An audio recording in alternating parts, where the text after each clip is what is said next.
Please welcome to the stage Sam Basu. Good morning and a very, very warm welcome to DevReach 2019. I'm going to be your MC for the show, and I am standing on the shoulder of giants. This morning, there is a group of about a dozen people who have worked tirelessly over the last few months to bring us to this day. And for every one of us involved in planning, it is so good to see all of you here. Now, I know it's early morning, but I'm going to take a risk. Are you all excited to be here? Yes? All right. Cool. So welcome again. Welcome to DevReach 2019. Now, we have been doing DevReach for years now, but it's fair to say that DevReach 2019 is bigger and better than what we have ever done before. We on Sunday, and we had 2 workshops on Sunday, 4 workshops on Monday, and we have 2 more workshops, full-day workshops coming up on Thursday. A quick pause and talk about some of the changes that you're going to see this year. In particular, we are listening to your feedback, because every one of you have taken time out of your work, away from your families to join us here, and we want to make sure we give you a nice, inclusive, friendly environment where you enjoy your time. So when you tell us things, we absolutely do listen. So this year, you'll have the same opportunities. When you go to a keynote like this one, when you go to every breakout session, you're going to see a couple of QR codes. We tried to make this as simple as possible, so take a minute to give us feedback on how you felt about the content. At the end of the conference, you're going to get an email from us next week. Tell us about the overall logistics, and we will try to improve on that. Last year, we celebrated 10 years of DevReach, and we tried to making it an event that you all will remember. I think we mostly succeeded. There were a few areas where we could do better, and that's what we are trying this year. We were at a different venue last year. We were back in the Arena IMAX theaters, and it was great, but last year we honestly ran out of space. So you all are here. We are super happy to be here at the SEC and partnering with SEC one more time. For those of you who are DevReach veterans, you'll remember that we used to be here years back, and we are super happy to be back here. It's a great space. All of our sponsors are outside, and they're supporting us, so please visit their booths. There is going to be coffee and drinks outside and lunch, and then there's outside patio, so you can all enjoy your time. So we are super happy to be back here at the SEC. Last year, you also said you didn't care for fast food, and neither did we. We just didn't have a lot of choices, but this year we're trying to do better during lunch, during the coffee breaks. A few more changes. We had a few iterations of the DevReach website, and we heard some complaints, so we took the time, and our wonderful web team completely redid DevReach website. And this should be responsive, should work everywhere, so please, again, tell us how this is working out for you all through the day today and tomorrow. Now, we didn't just do the website, because when DevReach started back in 2006, times were different. So we had a logo, we had a look that kind of served us well for 10 years, and we felt going into the next decade, we should kind of redo this. And all of our design teams, we all got together, so we have a fresh new look for DevReach going forward. So that's the branding, that's the fresh look you're going to see in everything that we do with DevReach moving forward. We cannot do this without the support of our amazing sponsors, and they're all here: Active Trades, SB Tech, Melon, Smart IT, Milestone, and a lot more. And we have our general session this morning. They're going to take a break, and this space, we're going to pull up 2 walls, and this is going to be your 3 breakout rooms, and then we have 1 more panorama room over in that corner. Talk about our morning keynote this morning. And we're going to talk about .NET, and we realize that not everybody in this room maybe does .NET, but as an industry, it's good to kind of keep on top of what's happening with the bigger players in .NET, with JavaScript. So we're going to talk about how we are enabling developers to write cross-platform apps on any platform with any of the tools that you would like to use. And if you are a .NET developer, however, you would have to live under a rock to not know our keynote speaker, James Montemagno. Now, many of us in this room, starting with me, we have grown a few gray hairs being in this industry, but James is a young cookie. He recently actually just got married. We are happy to have his wife here join us as well. But yet, for the last decade, James has kind of been the face of Xamarin. He has done a lot single-handedly to democratize the rest of us are doing with our 24 hours. Right? So we are delighted to have him here. So ladies and gentlemen, I give you James Montemagno.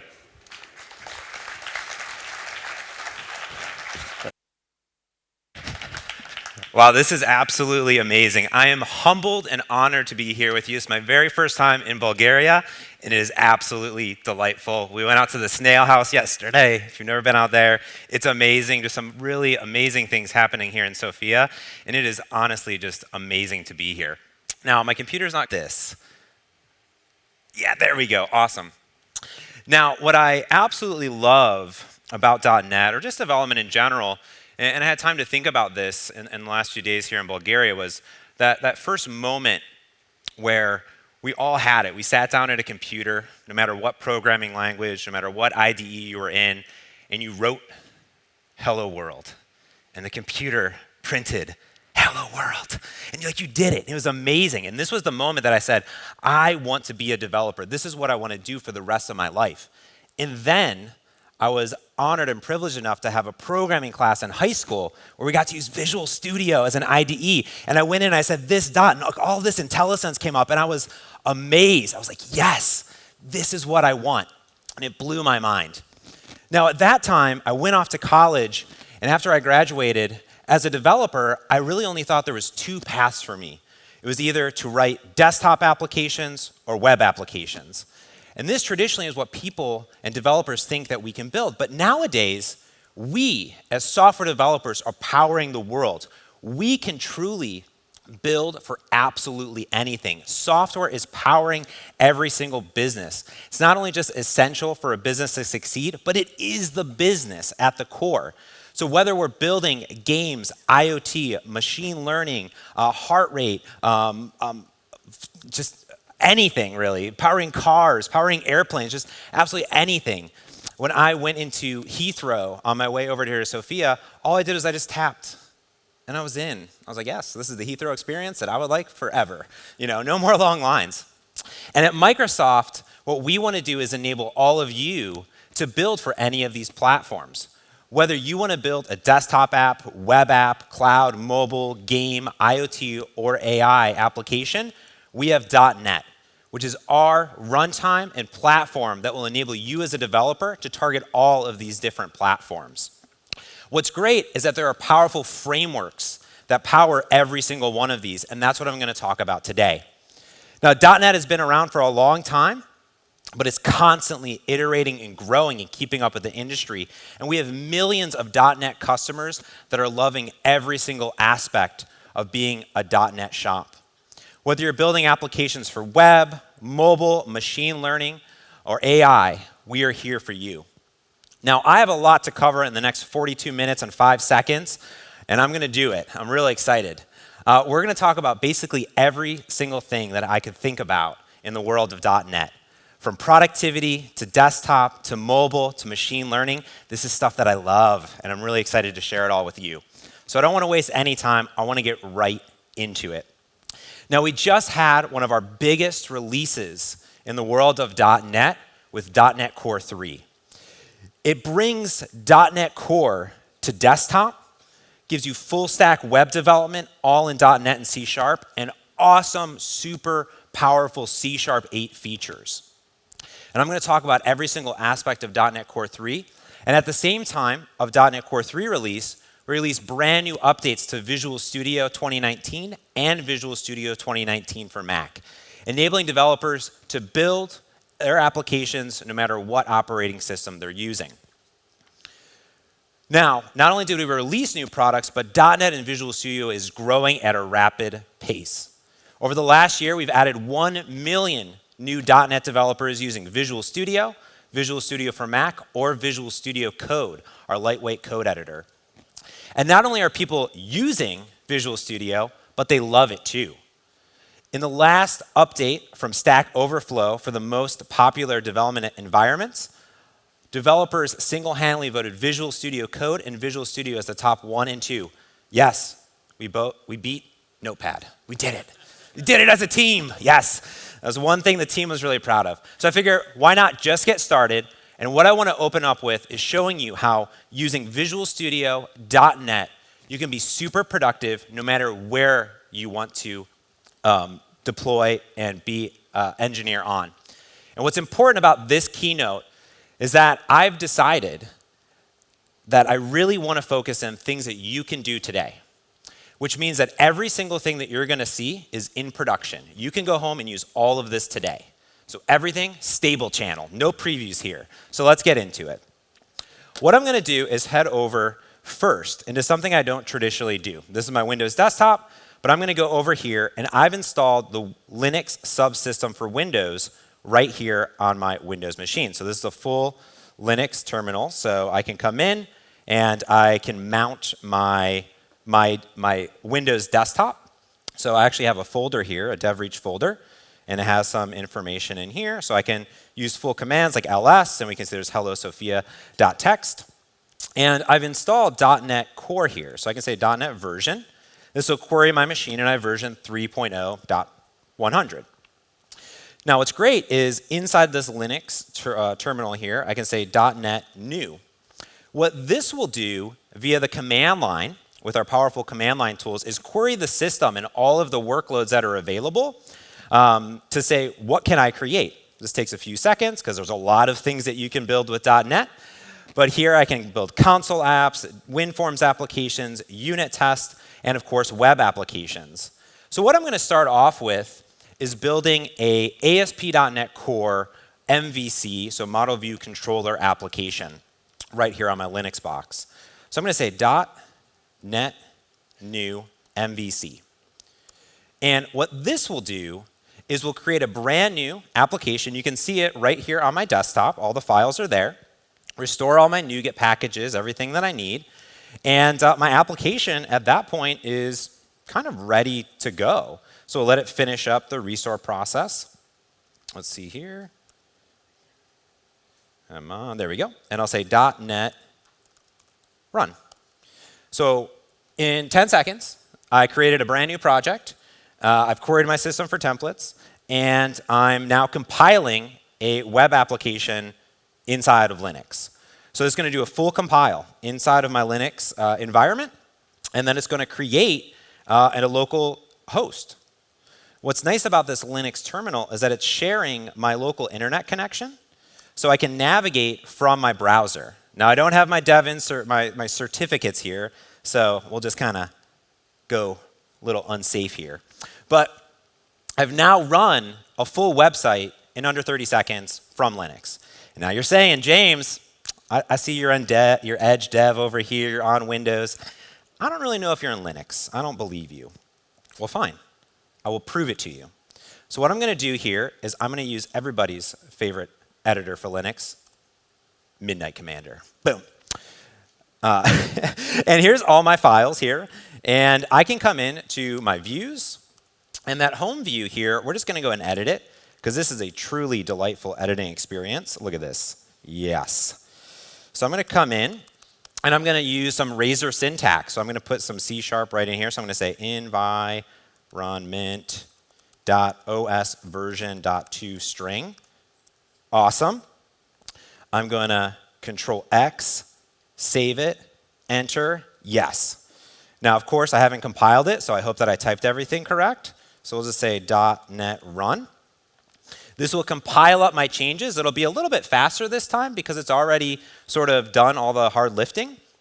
And now, when I come over and refresh this page, boom, I'm running on Unix inside of Linux. Boom, proof, doing it, awesome. So now I have this awesome environment set up, and I know you can tell that I love Linux. I'm a big Linux developer. So I have this ready, and now I'm ready to hand it off and maybe work in a different environment. So I'm just going to do a few little cleanup things here. So I'm going to go ahead and rebuild this and .NET clean and kind of remove some Linuxy things that are in this application. So this should take a few seconds to delete some files. Oh, I should probably close this browser. Just make sure it's all cleaned up. So now we have our application that I had on Linux, and what I want to do is come over and now open this inside of maybe VS Code. So I'm going to delete a few files here. Oops, there we go. Let's see if it's going to delete for me. Sometimes the Linux subsystem hangs on to folders, so we'll see if it will delete for me. Well, let's go ahead and just open it in VS Code. So I'll right-click here. This is our lightweight code editor. So what I'm going to do is it allows me to delete things, and it doesn't care usually. So we're going to see if this really lets me. Ugh. Come on. That folder. Shh, don't tell anyone. Oh, it did almost all of it? All right, cool. There we go. So I'm going to right-click, open in VS Code, and this is our lightweight code editor. Shh, the last 30 seconds were nothing. So this is pretty cool. So I have my files inside of here. I have my CS proj that's over here. And this is all my files. And Visual Studio Code saying, hey, we've recognized that this is an ASP.NET Core application. Do you want to add some files so you can debug this puppy? Sure, I like that. And here, inside of this index, we have that same code. So I'm going to add a breakpoint here. I can go into my debug menu and note that I actually have the ability to debug right here. So I'm going to hit go. And this will now compile that same application that was running on Linux inside of VS Code. I've installed the C# extension, so it has the full .NET runtime, everything that I need. And it will launch my web browser for me. There we go. I hit a breakpoint, so I can hover over. I can see it's Win32 right here. So we're actually on this version of Windows. Continue on. And then if I come back over here, boom. I'm running Microsoft WinNT, this version of 10.0, running on top of .NET Core. So same exact application right here, but running from a lightweight code editor. Now, I do love command line. I do love code editors, but I love that warm, fuzzy feeling of an IDE. So I'm going to double click on the CS proj file, and I'm going to open it inside of Visual Studio 2019. This is going to give me my full development environment on my machine. So that means over here I can browse not only all my files, but I can see my dependencies, analyzers, my properties, my dub root, so I can see my JavaScript, everything like that. And of course, I can open up my home view, my CS.html file, and get that same exact syntax right here. Now I have the option to run an IIS, but I'm going to go ahead and run this right inside of .NET Core. I can select my browser. If scripting is enabled, we're just going to run this right here. So again, literally in just a few minutes, I took this application from Linux to VS Code. Now I'm running this inside of .NET Core from Visual Studio 2019. And what we'll have is full diagnostics, memory, CPU usage, all that power of a full IDE. And now I'm running it here, of course, inside of Windows, which is pretty awesome. Now, what I'm going to do is I'm going to save. I'm just going to Control S and hit Save All here and save a solution file. So that way, if I want to add new projects to this, I can do that. And let's overwrite, I guess. Sure. And what I'm going to do is, let's say I want to share this with all of you here today. What I'm going to do is add this to source control. So since I'm inside of an IDE, it says, hey, do you want to add this to Git? Yeah, that sounds good. Let's do it. Now, this will configure Git 100%, and it'll say, hey, where do you want to publish your code? Azure DevOps, GitHub, or anywhere else? I'm a big GitHub guy, so I'm going to go ahead and publish this to GitHub. I've logged into my GitHub account, so right here, I have DevReach. I'll hit publish. And in a matter of 10 seconds, I've taken all that code, added a Git backend, and I've published it into GitHub. Pretty rad. Now, that means I can go to any other machine and start using it. So let's unplug this. That was my dramatic unplug from a Windows machine into a Mac. And come over to my Mac. So let's go over here. And this will be good. Sam said, 2 laptops don't fit on this stage. And I said, nay, they do. So let's see how I do here. So over here, I have my GitHub page. And I'm going to go ahead and refresh this. And we should see DevReach right there. So I'm going to go in, and I'm going to say clone, copy that URL. And I have a little folder here. And I'm going to go into terminal. And we'll go ahead and zoom in. We'll say git clone.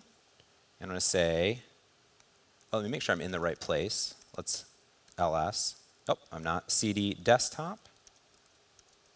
ls. Desktop 1, desktop 2, desktop 3. Had a lot of shortcuts. cd DevReach. when your desktop's empty, just new desktop. All right, so now what we're going to do is say git clone. Oop. Paste that in there. Hit go. And now what we'll see is that I have a new DevReach folder. I can come over here. I can run this inside of .NET Core. I have .NET version here. Boom. I'm running 3.0 right here on this machine. I could run it from command line, VS Code, or I can come over to that solution, double tap on it, and I can open that directly in Visual Studio for Mac. So this will give me all of my dependencies, all my views, all of my JavaScript and CS HTML editing. Over here, I can say if I want to go to Edge Dev, Google Chrome, or Safari, and I can just hit debug. This will now compile that same exact application that was originally created on a Linux machine, brought over to Windows, published to Git, grabbed down on my Mac machine in a matter of moments. Now we'll have it running right here on macOS Mojave.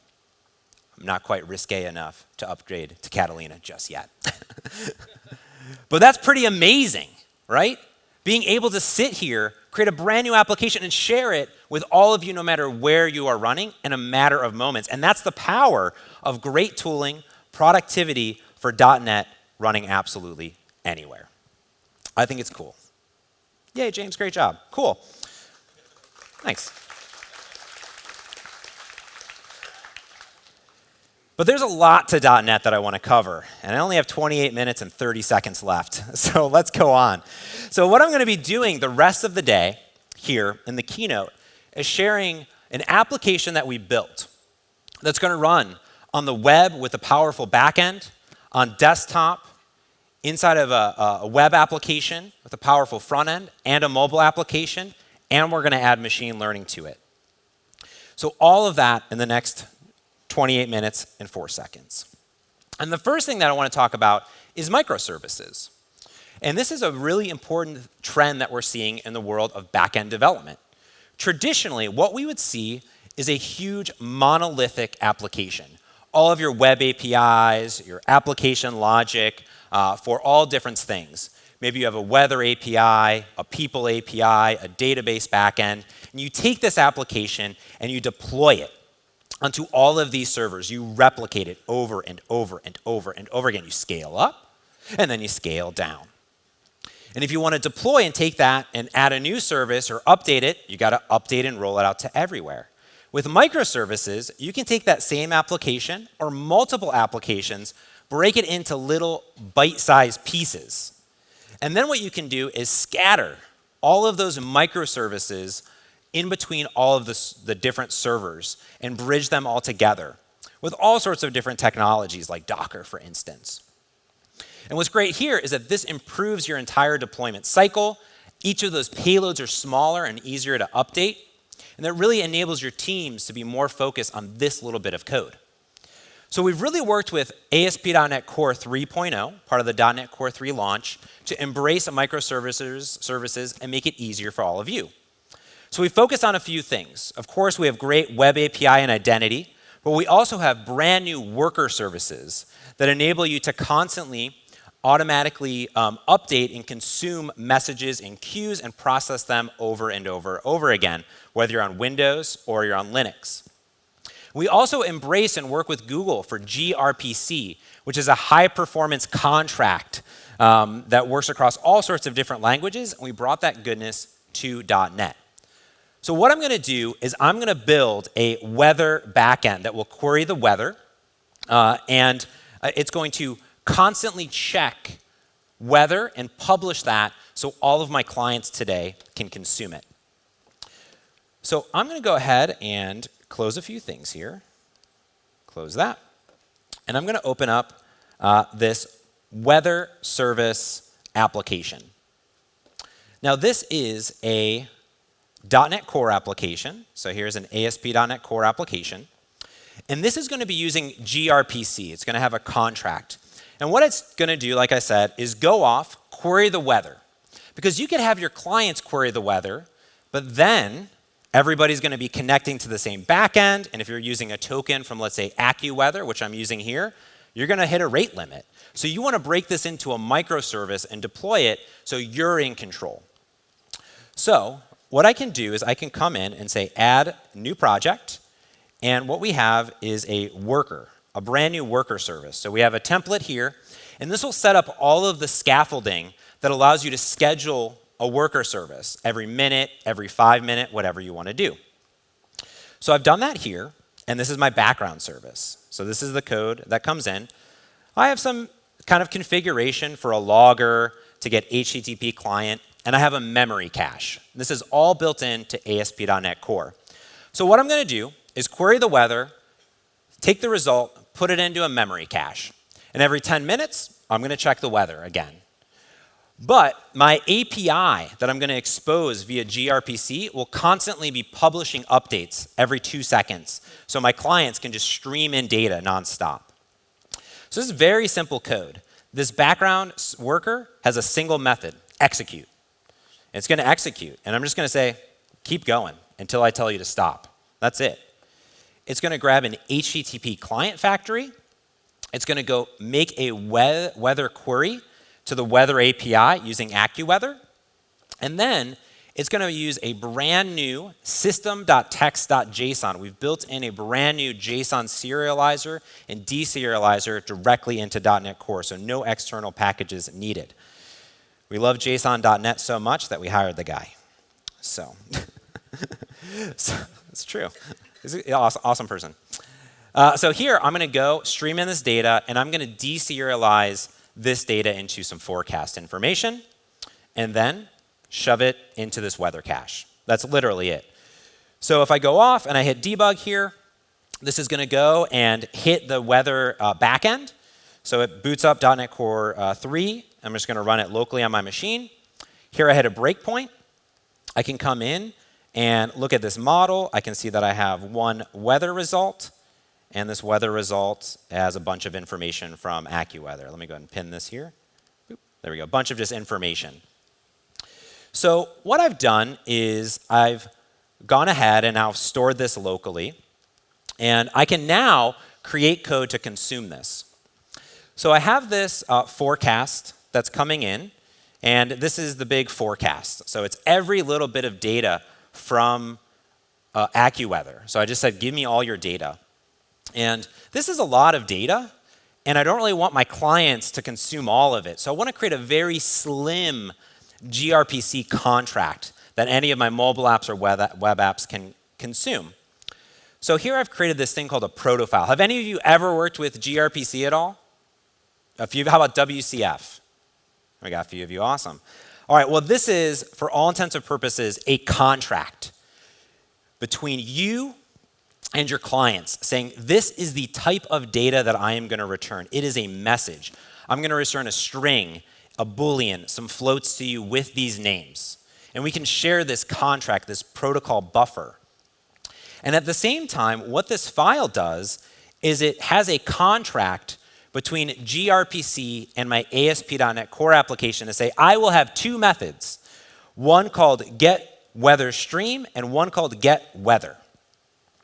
Now, when I add in this file right here, this proto file, Visual Studio handles all of the hard work for me to automatically bind that proto file to classes. So here in my weather service, which is the service that my clients are going to talk to, there's this thing called weather base. And if I go to definition, this is all code that Visual Studio binded for me automatically with Google or gRPC. So now I need to implement, for all intents and purposes, two contracts, getWeather, getWeatherStream. And this code was generated for me, and all I'm going to do here is simply get the current weather and return it. So before, instead of returning that huge JSON blob, give me this tiny little JSON blob back. So now what we can do is create a helper library that all of my applications today will listen to.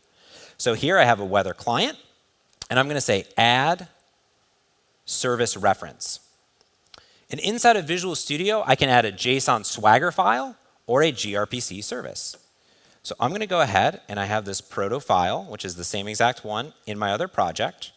We're going to browse to it. Boop. Open it up. Hit OK. And now Visual Studio will create my entire weather contract based off that proto buffer file.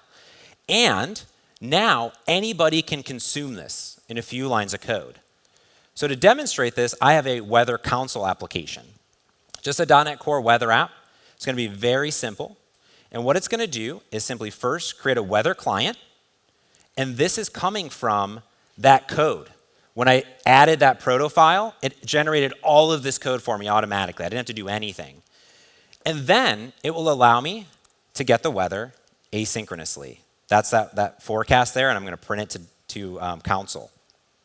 So the first thing we want to do before I do that is make sure I'm running this service. So start that up. I'm going to run it here locally. There we go. Set my console app as my startup project. Hit a little breakpoint here and hit debug. Now this will compile that console application right here. And I hit that breakpoint and it comes in and I can see I have all of that data that we just saw from earlier, but in a nice slim weather forecast. Very cool.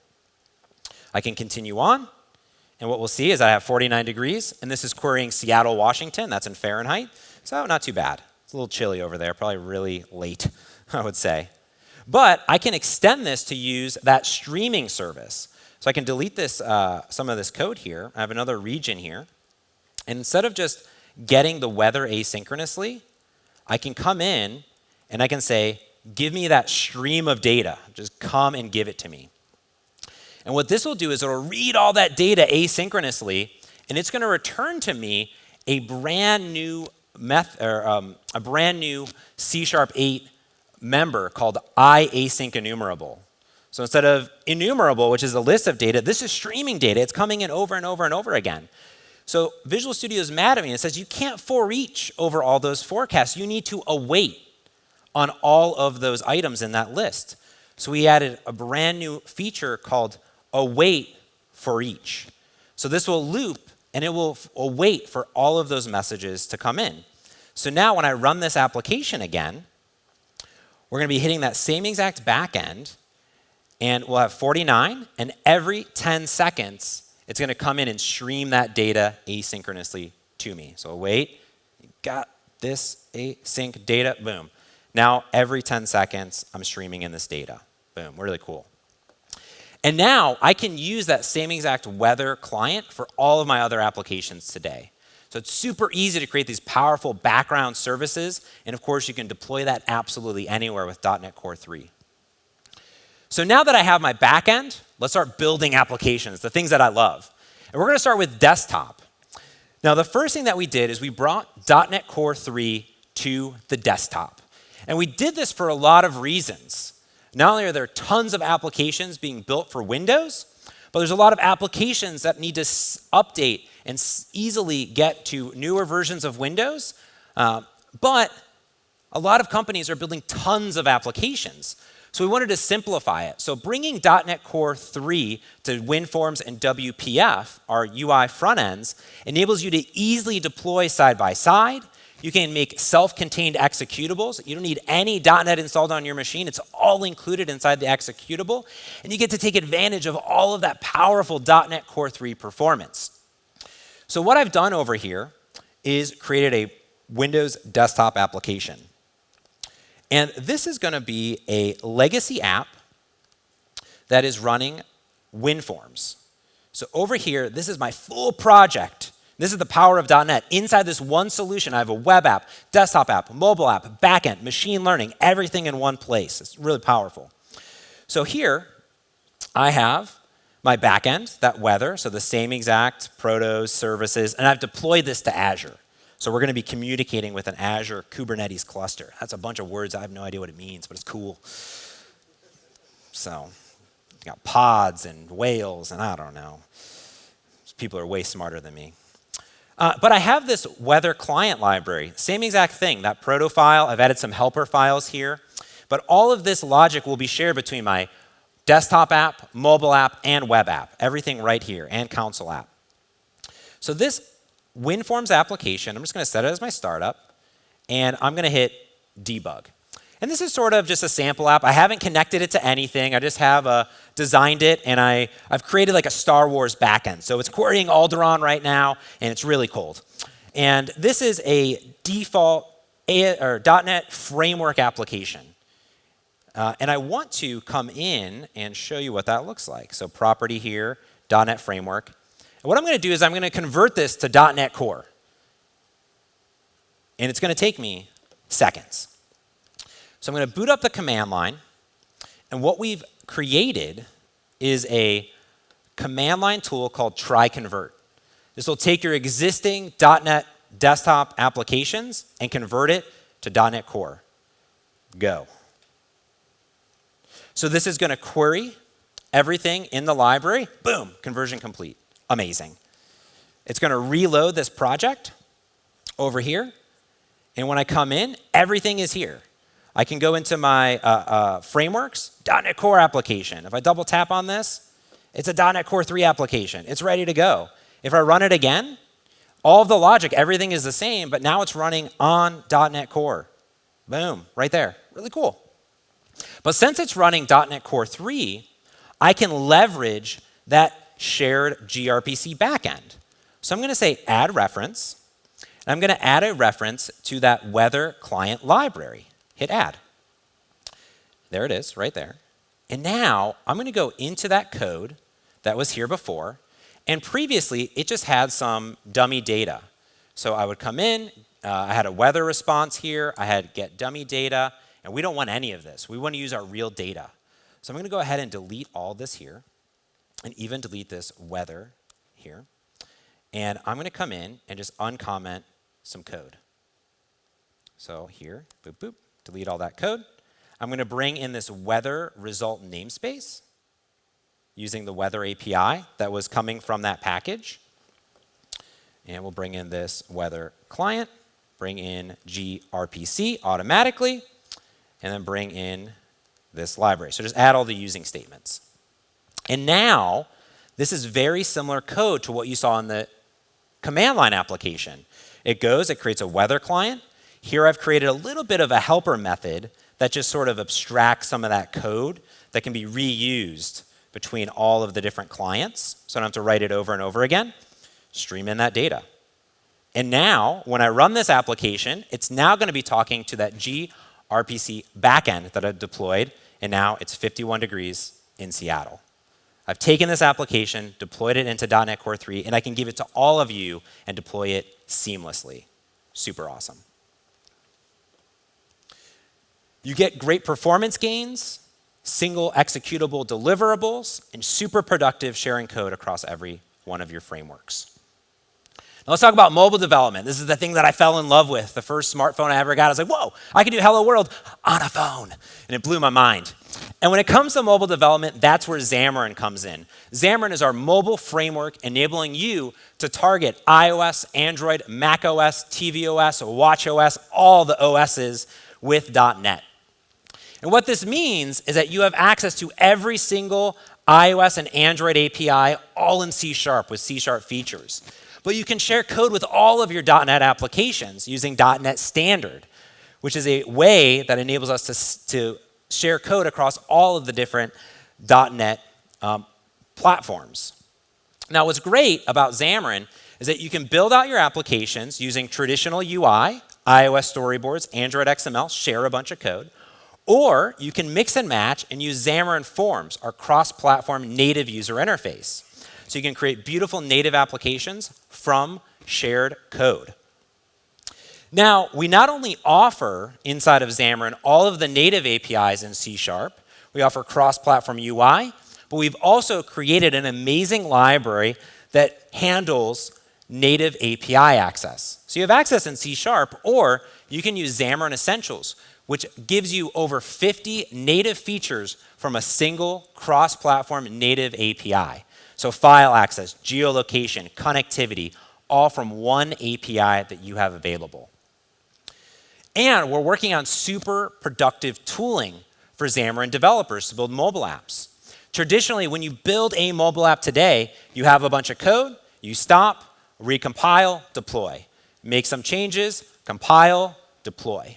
What we've decided to do, since we can control our framework, is just make the code changes. Hit save, and we'll automatically update your user interface on demand with XAML hot reload for Xamarin Forms. And of course, you have to have an emoji icon for everything that you do in life. So let's talk about Xamarin and now run that application again. So here's what I'm going to do. I'm going to come over and bring up my Solution Explorer. Boom. Close a few things in my desktop app. Boop, boop. And what I've gone ahead and done is I've created a Xamarin mobile app for iOS and Android. I could add a watch application, a TVO application, but I've started with Android and iOS. And I have these projects because that's where I would add native specific code or access the native features for iOS or Android. What I love here is that I can create a shared mobile core. So this is code specific to mobile, my user interface for my mobile apps, my backend, everything that I'm talking to. But I've also added a reference to that weather client. So I can use that same exact gRPC client that I had earlier, but right over here on my Android or iOS application. So what this looks like is I have some views and view models. So I have a main page and a weather view model. So I want to create this weather app over here. So this is sort of the glue behind my user interface, my weather view model. And what I've done is I've created that weather client that we saw earlier. So there's that weather client for gRPC. I have a full Boolean flags that I can bind in my user interface for U Celsius, the temperature, current conditions, a timestamp. These are simple helpers that when they update, the UI will automatically update for me. And the core of it down here is just a simple way of using that await for each. Every time I stream in data, update the UI. So here I grab a bunch of data for wind, pressure, and I simply update the user interface. So I can say, hey, this is streaming in the background, update the UI. And my UI is all in XAML. It's an XML markup. So I have a few things inside of here, like some rows. I have some labels, images, a few different things to output the temperature in degrees. And then at the bottom, I have a collection view. So I'm going to put out a bunch of data here. So what I'm going to do is come in, and inside of my debug menu here, I have emulators and even my physical Android device. So I'm going to hit debug. It's going to compile up my Android application, and it's going to go ahead and launch it right here on my Android device. And I'm just screen mirroring it here with a tool called Visor. So over here, this is going to boot up my app, and it's going to render my user interface. So here, we have some data, but we're missing some things. Okay, so I need to clean this up, but I have this beautiful gradient view. I have the Space Needle here, which is iconic in Seattle. So what I'm going to do is I'm going to come in and say, oh, you know what? I haven't filled in this label. It's just blank. So I have that temperature, so I'll say binding temp, and I'll hit save. What this will do is tell XAML hot reload to go and update my user interface. And then that's in the wrong place, so that doesn't look good. So let's remove that. Let me put that Seattle. That looks better. Hit save. Here, it'll go ahead and apply my changes. Okay, Seattle. Down here, for instance, here's my issue. I forgot a label. So I'll go in, add a label, say start, and then this is where I need that binding temp. Boom. I'll hit save again, just like that, 51 degrees. It's gotten a little bit warmer. That's good. Now, that collection view is outputting this data here, but it's not super pretty. So I can come in and I have this item. So every item in here, it has this nice little gradient view. It has some padding in the labels, but maybe we want to put a little bit of padding in here. So I'll say padding, and I'll say 10, hit save. This is an item inside that list, so now we're spacing a little bit. And this pancake view is a custom third-party control from the community. So I'm going to say corner radius and say 20. And now it'll put very beautiful corner radiuses on there. Now I can take this application, deploy it on iOS. It's going to look exactly the same using all that code. And what you can note down over here is that I have that timestamp.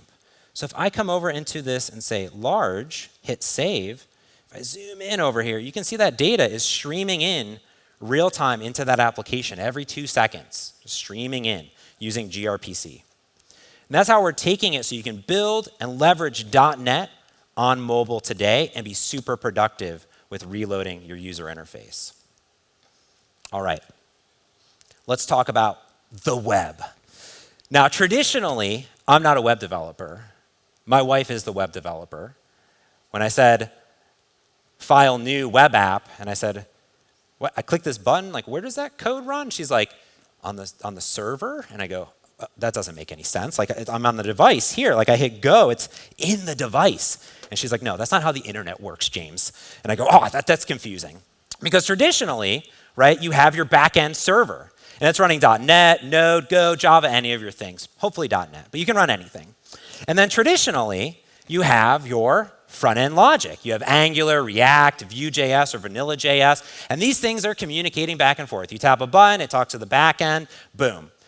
But what if you didn't have all this complexity? What if you could just run .NET in the browser?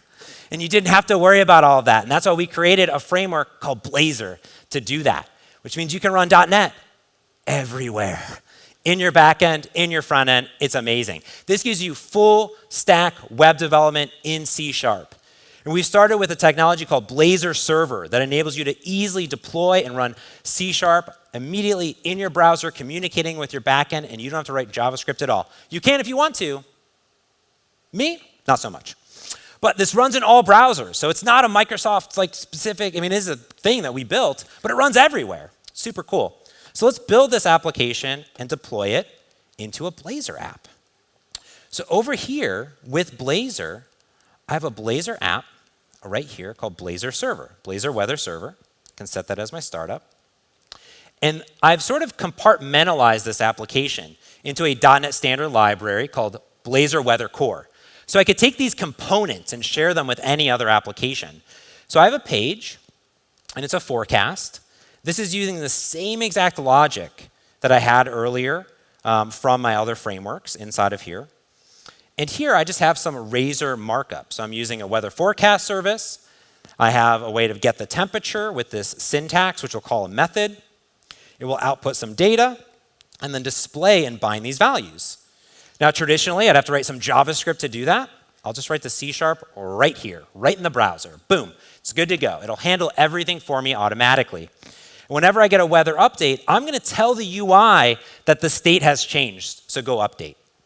And that's it. The entire application is one class. That's it. When I hit go, it's going to use that same exact gRPC logic, run .NET Core, and then boot up the browser for me automatically. So we'll give it a second to compile. Here we go. Deploying. Bup, bup, bup, bup. There we go. And now I'm using CSS, all the good stuff of web, and I have this beautiful application, and it's updating automatically here, right there, boom. Automatically every 2 seconds. And normally you'd write JavaScript, right? You'd have to update your UI with JavaScript. No, that's shenanigans. Go over here. I'm going to go into my dev tools. Boom. And what we're doing, if I go ahead and go and refresh this, is we are using Signal R to create a WebSocket. Right? WebSockets have been around forever. But what it's doing is it's saying every time I want to update my UI, get that thing, execute that code, and update my UI with a WebSocket automatically. So even though I have all my C# there, it's still being executed on my server, but to me, I don't care. It's all right there in one file, and it's all happening back and forth. And this scales out to hundreds of thousands immediately, whether you're on-prem or using the cloud, right here. So all that's happening right in the browser. And I can add features to this application. So for instance, if I wanted to, whoops, not that, I could come in and I've created a weather temperature picker because it's all been in Fahrenheit. So here I can create this Razor component and share it with anybody. So what I'm going to do is go back to that forecast up here. I'm going to comment in the weather unit picker, and I'm going to give it some bindable data here. And I'm going to tell it to update. So now I've created a reusable component. And what this will do is it will automatically deploy into this Blazor application with new logic. And then whenever that updates, it's going to run more C# directly here to switch between Celsius and Fahrenheit. So here, and also I want to show you what's happening is that we have this Razor templating here, and it's all just happening right in this picker. So when I go into my weather forecast, it just binds automatically. So here, when I come in, I can tap on this and updates automatically. And all that is just with WebSockets going back and forth automatically. No JavaScript involved at all. Very cool. All right. The next thing that we can do is update this application with a bunch of awesome machine learning. Now, for .NET developers, we've created an amazing machine learning library for you called ML.NET. Now, what's great here is it's built for .NET developers, enables you to easily use machine learning from C# or F#. We have built-in tooling into Visual Studio to automatically pick the best algorithm for you, but you can even extend it with TensorFlow, Onyx, or other machine learning frameworks. And you can do a bunch of things right out of the box: sentiment analysis, GitHub labelers, fraud detection, sales forecast, all this stuff. So what's cool is I can come over into this application, and I've created another reusable component called a weather cam. This has a bunch of images that I want to run machine learning on. So here, whenever this button gets clicked, it will call C#, no JavaScript, because it's all in Blazor. No, I'm going to say it over again, no JavaScript. You can have it if you want it, you don't need it. And it's going to update this code, and it's going to say, do some machine learning on this. So over here, I have a machine learning pack. And what I've done is I said, add machine learning. That's how you add machine learning in 2019. Boom, done. I'm a machine learning expert. Boom. Now, this takes some time to boot up. So what I've done ahead of time is I've done this. So I need to run machine learning. It takes a few minutes. And what I've done here is I've picked my scenario. What do I want to do? Given it the data, some images, trained the data for 2 minutes. It's evaluated it and picked the best algorithm, and it even gave me the code automatically. That's it. Like, you just click buttons, and now you're a machine learning expert. It's amazing. So now what I can do is, this is the code that gets called. Previously, I would just return that it's rainy. So I'm going to add literally a few lines of code, bring in a statement into here, and I have a model that's been generated for me. I get and consume it and get a prediction. And now we can take this component and shove it into our Blazor application. So down here, I'm going to add our weather cam component. Boom. Hit debug again. This will compile all my machine learning stuff, everything that I want to do. And what's great about Blazor Server is that the machine learning code will be run on the server. But to me, it's just C# code, just running right there. So now it boots this up over here.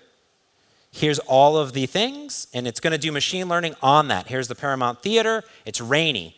Golden Gardens, which is a beautiful part of Seattle, it's sunny. It's looking, and it did machine learning automatically, a few button clicks, a few minutes, done. Boom, you're a machine learning expert. Awesome.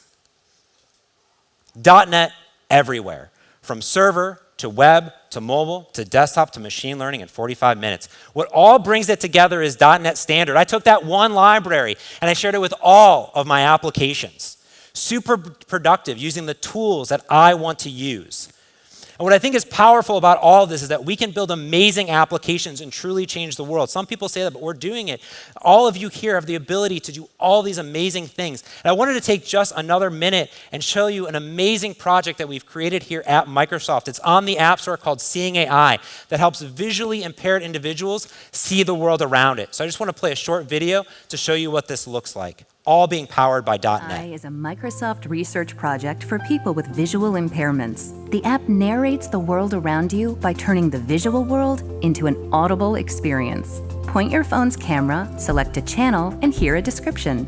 The app recognizes saved friends. Jenny near top right, 3 feet away. Describes the people around you, including their emotions. 28-year-old female wearing glasses looking happy.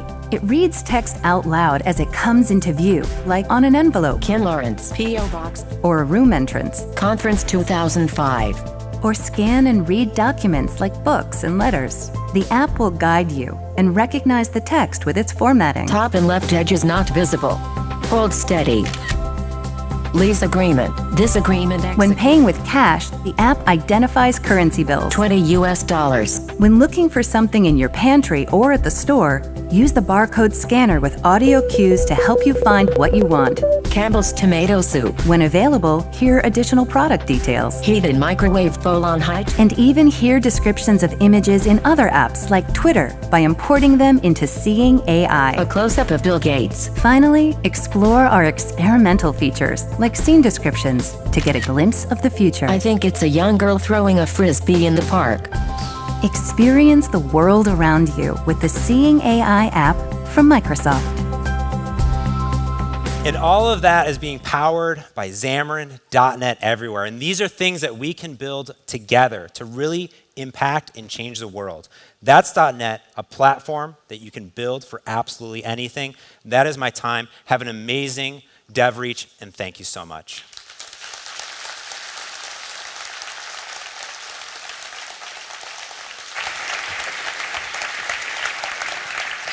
Thanks, buddy. All right. That was awesome, right? So thank you, James. Let's go back to my agenda slide one more time. So we have a ton of awesome content lined up for you throughout the day from some amazing speakers. But what we have also done is consciously plan some breaks, so you get to network, you get to talk to our sponsors, your peers, and our coffee break. So that's it from the general sessions this morning. Hopefully you come back and join us here tomorrow morning for something mind-blowing. So thank you very much.